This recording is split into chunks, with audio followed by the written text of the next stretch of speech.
Well, hello, Kevin Paffrath. Thank you so much Yes, for joining us. We appreciate it. absolutely. My pleasure. My name is Garth Stapely. I'm the opinion editor in Modesto. This is Tad Weber here joining a colleague from Fresno that's joining us. If you have Perfect. connections to Modesto, Fresno, Sacramento, Merced, or San Luis Obispo, now would be the time to mention them.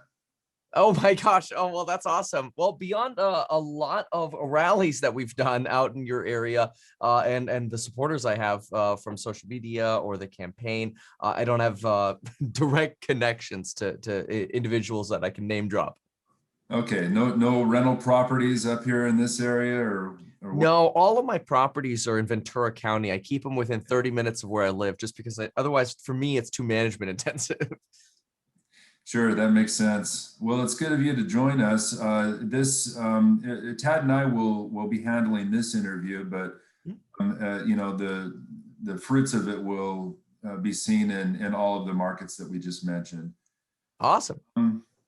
Great. So we're curious how hard you tried, or if at all, to win any support from the Democratic establishment before you launched this campaign. We've talked to a lot of folks in the Democratic establishment, and what's pretty incredible is almost all of them that we talk to privately say they are voting for a backup candidate, but they can't be public about that, or they can't be too overtly public about that because they don't want to come across as being anti-party. And that's because Gavin Newsom and the Democratic Party have taken this vote no on recall, leave the second question blank, which A, is stupid, B, it's selfish, and it's quite frankly, it's undemocratic. But that's the strategy they've stood by. So yeah, it's been a little bit more difficult getting sort of overt support, but that's okay. We think we haven't had any issues operating our campaign, so it's been great. And so we get advice in the background. Was the debate last night? Was it in Sacramento or Yep, Sacramento, KCRA 3, right at their studio. yeah, that's what I gathered. Are you already home? Oh yeah, we flew there and then flew back right after. Okay, what's your assessment of how it went last night at the debate? I think it went wonderfully. I mean, there's very little, if anything, I could critique myself on. I'm not trying to just pat myself on the back, but for our first debate, I think, and our first sort of public showing against other candidates, I think we really got our message across that this is not a Republican recall. People should vote on a moderate JFK-style Democrat who's going to bring big change and bold change to California, which is what we need because we've got major issues, especially our water crisis. I don't think the rest of the country even recognizes how bad our water crisis is, yet we supply a whole lot of their food. So I think there's some national educating to be done on how important our water crisis is. You seem very fun and loose in your YouTube videos and happy, even affable. Last night at the debate, I didn't see that guy. I saw a pretty intense, Yep. even maybe anxious, maybe combative. Oh yeah. Yeah. Look, people. So why the difference? Who are we going to get if we get a governor? Is this going to be Mr. Intense all the time, or No. Look, here's the thing. I am fighting a sort of branding by almost all media that I'm just some YouTuber, and that I'm someone who's just an entertainer or someone who's a prankster or whatever, which is first of all totally wrong. I'm more of a CNBC Bloomberg style. I don't do pranks. A long time ago maybe, but now for years it's just straight finance, wealth building, education, and just facts, talking about facts. So yes, I'm very casual on my videos and very in most of my videos. It's very just happy to help folks, and I like what I'm doing. But because of this branding, if I go on my first debate and I'm Mr. Smiles and I'm Mr. YouTube, hey, let's all take a selfie together or whatever, then that branding stays. That, oh, this must just be some unserious candidate who wants to keep perpetuating their channel or that. So we had to make the decision to come into this debate prepared to go on a strong offense against everyone. Quite frankly, the other candidates on the stage, the candidates who weren't there, to some limited degree, Gavin Newsom, even though we're from the same party, because we need people to know that the problems we have are massive and we need big change for that. And we need a serious candidate for that. So I can't be Mr. Happy Smiles on a debate stage. All right. That's a decent answer, I would say. But I don't agree that you were perfect in that debate. Oh, I certainly was not perfect. Nobody is going to fault you for, quickly confusing the number of children you have with their ages. You caught yourself and corrected yourself very quickly, and there's no problem with that. But twice you referred to the state legislature as Congress. Yeah, if that's the worst thing I got, big deal. It was twice, but it was in the same paragraph. We look, I know it's the legislature. I know we have the Assembly and Senate. The problem is almost every day I'm talking about our national Congress because we're always talking about Nancy Pelosi and this darn infrastructure package. So it's just ingrained in me. I feel like for the last 18 months, I've been doing nothing but talking about Congress and stimulus and what's going on in national politics. Especially with how tight the election was on January 5th for the Georgia seat to get that Democratic control in the Senate. So look, yeah, I have way more. I've spent way more time talking about our national Congress over the last 18 months than I have our state legislature. So look, faux pas, who cares? If that's the worst, that's the worst people are going to say. I will take that any day. And people know what I mean too. So it's like, let's be real, get over it. You are a lot more fun in person, I will tell you that. And you. Probably that's what people tell you. Maybe this is a guy you want to have a beer with, as they say. Well, thanks. You must have taken some offense at the things that Falconer was saying about, do we test drive a governor? Does that, were you, I guess that probably didn't surprise you, huh? Like, what else are they going to say about me? That's all they got, man. That's all they got. That's all they have is, oh, here's someone who hasn't been in politics before. The last thing we needed is another politician.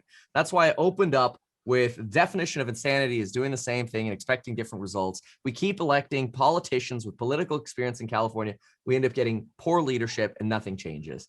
And so that's why I'm running. Let me jump in here, Garth, and follow up on what Kevin just said. Kevin, nice to meet you. Pleasure. Yep. There is, I think, a value to someone who has done some elected service from the standpoint of maybe facing some opposition while in office and learning to work with opposition, certainly not demonizing opposition. Sure. Going through that experience and that exposure. You haven't done that yet. And I think, being quite candid, if you were elected governor, some of your fellow Democrats in the legislature would be sharpening their knives and trying to get you to, embrace their agendas. So talk about how you would remain your own person, but you would play the political game because you have to do that. I learned negotiations in law enforcement, de-escalation, trying to get people to take guns off of their head or somebody else's head. And I took those skills into real estate negotiations, investing negotiations, and people negotiations. Politics is no more than negotiations. This is exactly why we can't have somebody like Larry Elder come in who's just going to say, I'm going to go in and undo everything day one, and I'm going to throw around the furniture and veto anything that Democrats try to do.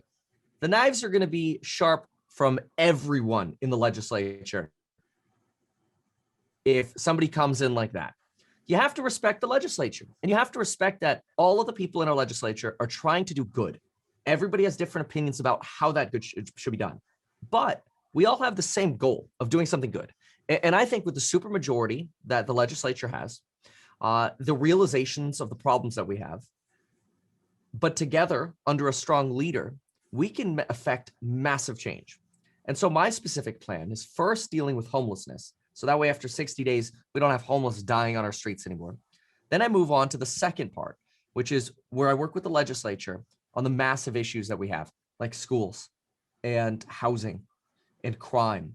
We're gonna have to work together on this. We're gonna have to, same thing with water and fire. We're gonna have to work together on a massive infrastructure package on all these issues here. I'm not gonna get everything I want. They're not gonna get everything they want. But the goal is to come out year one with a much improved California than we've ever seen before.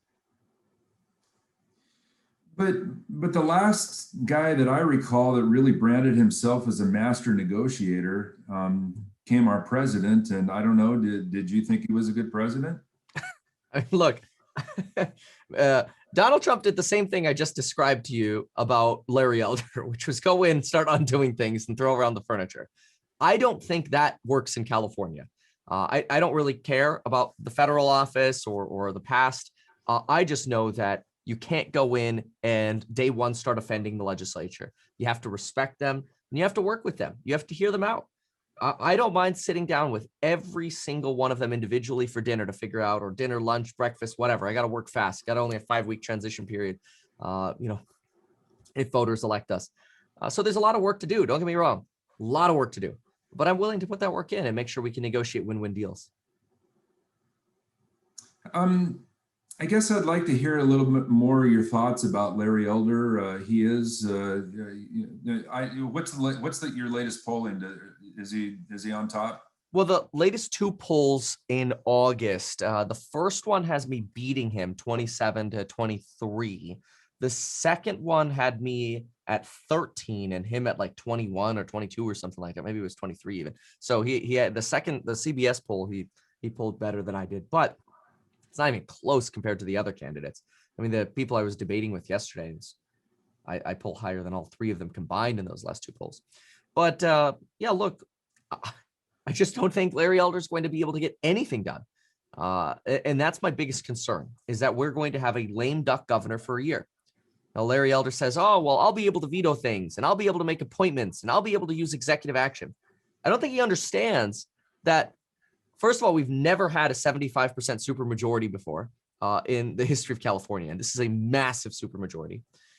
And not only that, but the legislature has the power to undo or delay your appointments, to undo your executive action, and to override all of your vetoes. I would expect, and this is actually part of the reason why I think the Democratic establishment is saying no on recall, is because if a Republican wins, I think the Democratic Party is secretly thinking to themselves, and it's somewhat sabotage because it's gambling with people's lives for a year. I think they're thinking in the background, worst case, the legislature will run the government for a year. Then we'll be able to campaign in 2022 showing, look, you had a Republican governor for a year. He literally got nothing done. It was an abject failure. Bring back a Democrat so we can finally have big solutions or whatever. And now you actually end up solidifying the Democrats' power in California, because it's like, you had your Republican flavor for a year. It didn't work out. I think that's wrong. I think it's petty. But I think that's the reality. So I'm running as somebody who just wants to solve Californian problems, not Republican issues, not Democratic issues, just down the middle Californian issues. Okay, so on springboarding off of that last point, we do have a proposal for a water supply solution, which is the pipeline to Mississippi, to the Mississippi River. And that obviously is a beyond California impact. Oh, yeah. So, I don't think I could build a pipeline across the street to my neighbor's house without either being sued or all kinds of permits or blah, blah, blah, blah, blah, right? How in the world do you think you could feasibly get a pipeline to the Mississippi River, in all due respect? Joe Biden knows how important California's agricultural region is. California knows that 50% of our farms are brown because we don't have enough water. It's not because we have bad farmers. We've got great farmers, but we just don't have enough water. And we keep talking about water restrictions and more conservation. Gavin Newsom says take shorter showers. It's nuts. We need to go all in. And whether that's desalination, whether that's dams, whatever, we're building our pipeline, we need big action. And so I want to negotiate that with Joe Biden, the governors along the way. I believe Arizona and New Mexico would contribute to our cost to build. We lease lands where we need to, let's say from Texas, and we buy water. We pump it over. It'll take 11 power plants. And now we double the flow of water to the Colorado River. And now we start actually alleviating the massive crises that we have in California, one at a time. Is it correct to assume that your base is mostly young people? It seems that you really appeal to younger voters and the rising generation. Are you doing much to reach out to older people like me and Ted? Yeah, I mean, we're doing everything we can to reach out to everyone. Yeah, look, my YouTube audience, if you're referring to that, is mostly between 25 and 45, sort of a bell curve between there. I'd say the middle's around 35. The millennial generation is the biggest voting generation we have. We just need turnout. And so there's a lot of work to do with turnout, but then also outreach to other generations. And so other generations are on social media. So texting, surprisingly, can do well. TV ads, radio, the debate. These are great ways to reach out to another base, but also working with our existing base to make sure that they do everything they can to talk to older generations, because we don't have the money to spend like Gavin Newsom does, but we do have what Gavin Newsom doesn't have, at least I believe, and that's a massive social support.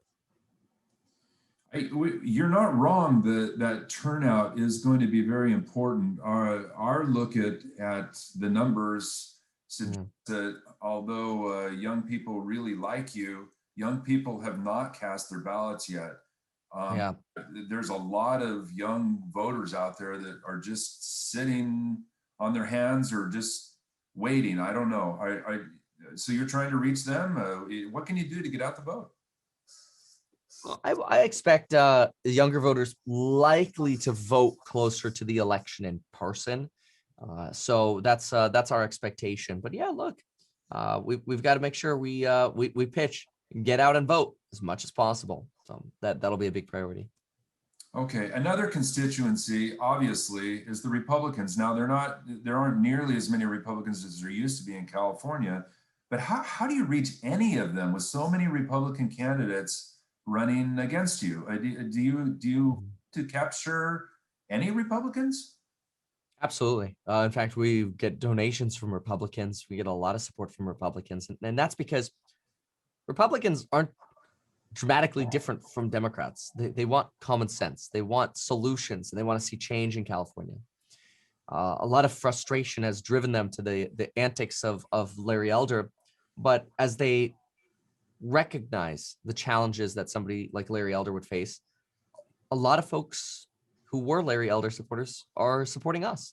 And so we think we can get support from three angles: Democrats who vote yes on recall, Democrats who vote no on recall, and Republicans who actually want to see something get done. Another slice of the electorate is the Valley, the San Joaquin, Sacramento Valley. Yeah. And so here you are, Kevin from Ventura County. Yeah. You know, some folks over here are going to say, here comes a Democrat from the coast. All the coastal people think they're elite. We're so different here in the Valley. The Valley does still retain some strong Republican registration. How do you sell yourself to Valley voters? Our 20-point plan is so in the middle. And the biggest sales that we look for is making sure that we can respect our natural gas and our fracking industry by, at the same time as we focus on climate change, we simplify some of the insane regulations that we have that actually make it harder to be green.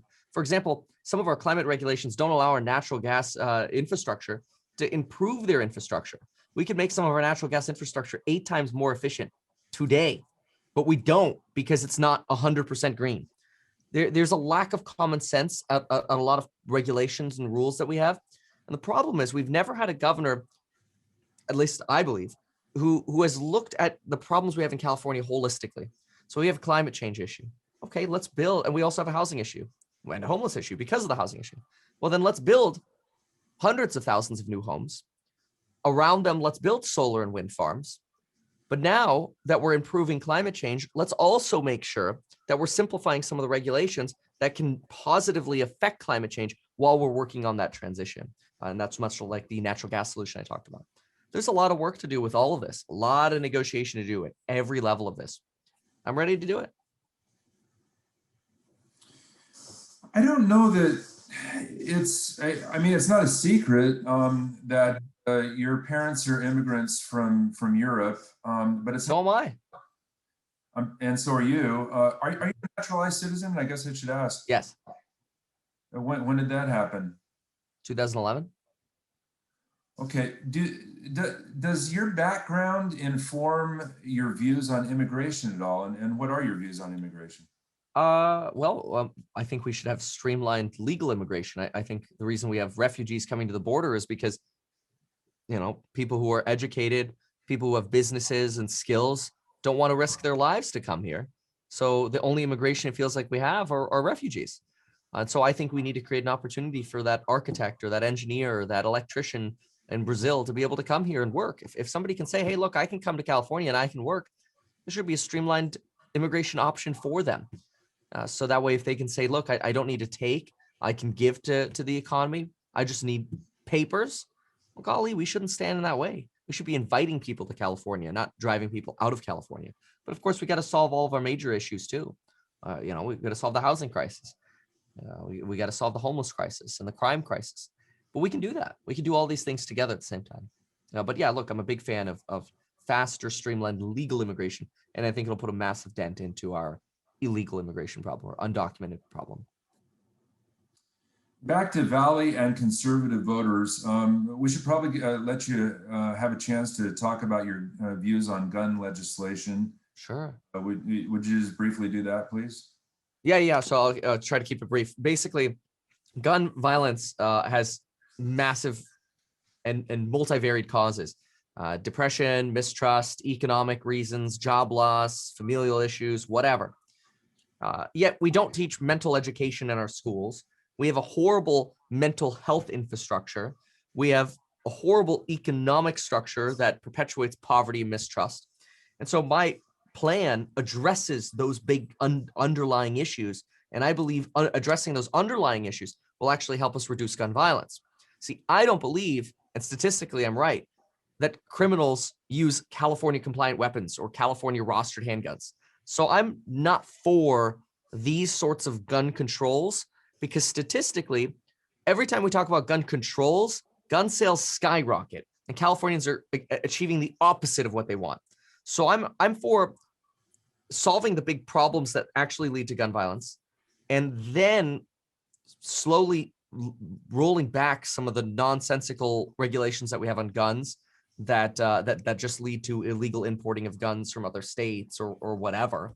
And again, statistically, things like a high capacity magazine ban has not reduced crime. It hasn't reduced shootings. And again, criminals have plenty of access to high capacity magazines anyway. So, and this is all, research, this easy research to Google even. So for me, we're not going to be able to get California from where it is all the way to Second Amendment like Texas. But I do think that once we solve some of the more major issues, there should be some negotiated loosening of some of the overbearing restrictions. Kevin, tell us about your campaign plans here in the final weeks. Are you going to be making stops in the Valley at all? Yeah, we were just there actually on Saturday. We went to Fresno, Bakersfield, and that was right after San Francisco and Sacramento. We talk with voters. The big thing is talking with voters to understand what their problems are, what local initiatives are standing in their way. A lot of talk about water restrictions and metering farm water. I mean, there's so many small ideas, and they just bother me. We need big ideas, and that's why I'm running for governor. But yeah, in terms of plans, we've got a lot of things sort of on our hit list of what we want to do. Our big thing was this debate.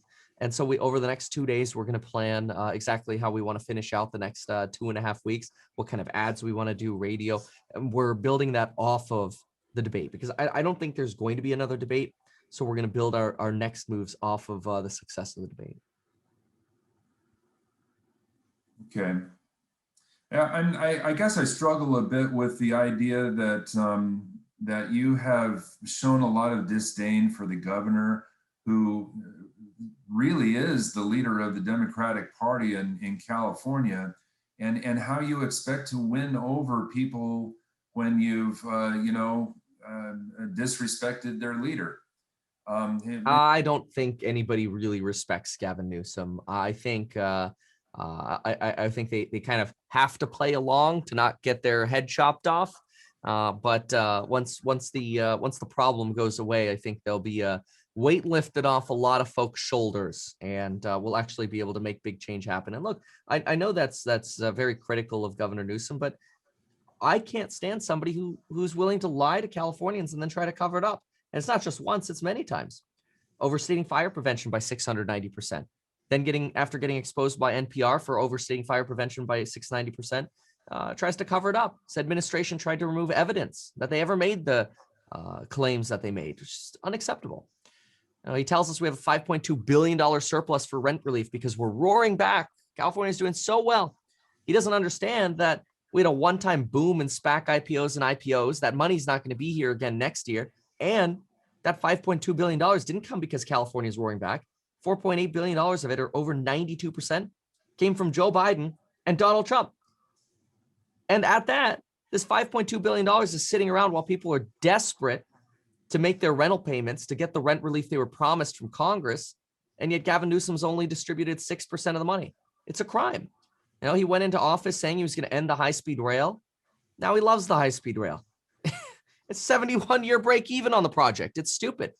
If we got rid of the high-speed rail, and if we had complete control of that money, because I know we don't, we have to deal with Biden on this, we could waive income taxes on anyone making under $250,000 for 3 years.